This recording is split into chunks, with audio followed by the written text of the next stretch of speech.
There's no doubt it's been a wild month in terms of share price performance in the S&P 500. And looking at this graph from FinViz, you can see it's a whole sea of red. But when that happens and we have companies that are dropping close to those 52-week lows, we may have an opportunity to buy some additional shares.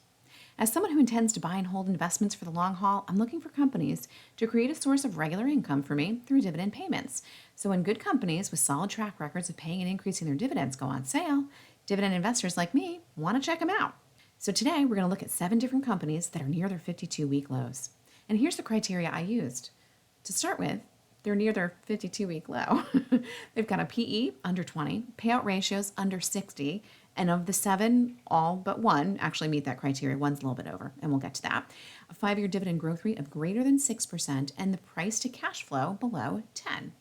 So let's start with Bank of America Corporation. Ticker symbol is BAC, and at last close, they're trading for $26.07 per share. If you look in the last year, they're down in share price by 17.13% and have a forward PE of 7.7. There are 9 years of dividend growth, a 5-year dividend growth rate of 12.03%, and a payout ratio of 25.29%. Dividend yield is 3.68%. And the 10-year total return is 120.58%.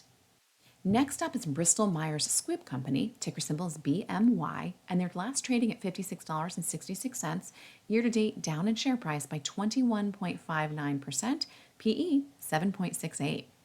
Some really solid dividend grades overall. And 7 years of dividend growth.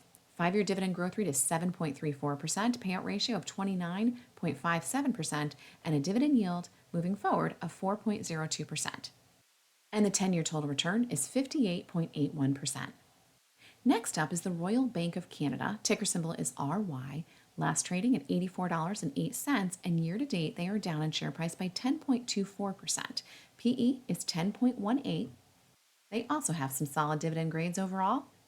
And 7 years of dividend growth, a 5-year dividend growth rate of 6.24%, payout ratio is 47.9%, and the dividend yield is 4.67%.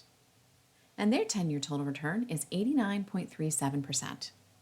Next up is Altria Group, ticker symbol is MO, and they trade at $42.07. Year to date, they're down in share price by 7.58%, so I've been picking up a couple extra shares here and there. The forward PE is 8.43. Some solid dividend grades overall. 53 years of dividend growth, a 5-year dividend growth rate at 5.85%, which I realize is under 6%, but I rounded up. Payout ratio of 75.96, so this is the one that was the outlier, and a dividend yield right now of 9.32%. And their 10-year total return is 113.8%. Next is the Bank of Montreal, ticker symbol is BMO, closed the day yesterday at $81.05 per share. Year to date is down just under 11% with a forward PE of 9.16. I'm also liking these dividend grades for BMO. 7 years of dividend growth, a 5-year dividend growth rate of 7.84%, and a payout ratio under 50% at 49.14. Dividend yield pretty solid at 5.25%. And their 10-year total return is 79.56%.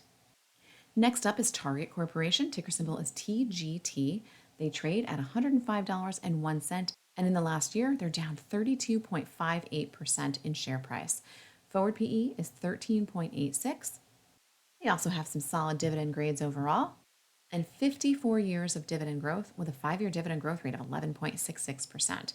Payout ratio under 60 at 59.34%, and the dividend yield is 4.19 right now. Their 10-year total return is 117.42%. Next up is Norfolk Southern Corporation, ticker symbol is NSC, and they trade right now for $191.51.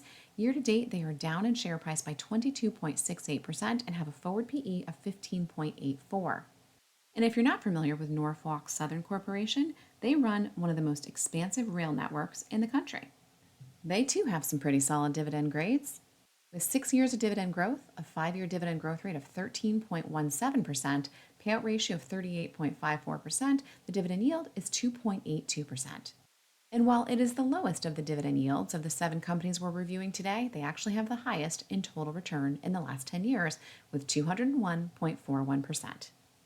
And here you can see the total return of all 7 companies side by side with, as I said, Norfolk Southern with the highest total return at 201.41%. The lowest total return being Bristol Myers Squibb. Here's a quick snapshot of everyone's dividend information. You'll see the dividend growth rate for all 7 companies, with Norfolk Southern coming in at the highest with 13.17%, and the lowest being Altria Group at 5.85%.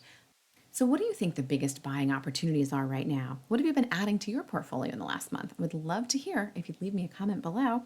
And then, until next week, you can go and take a peek at this video next.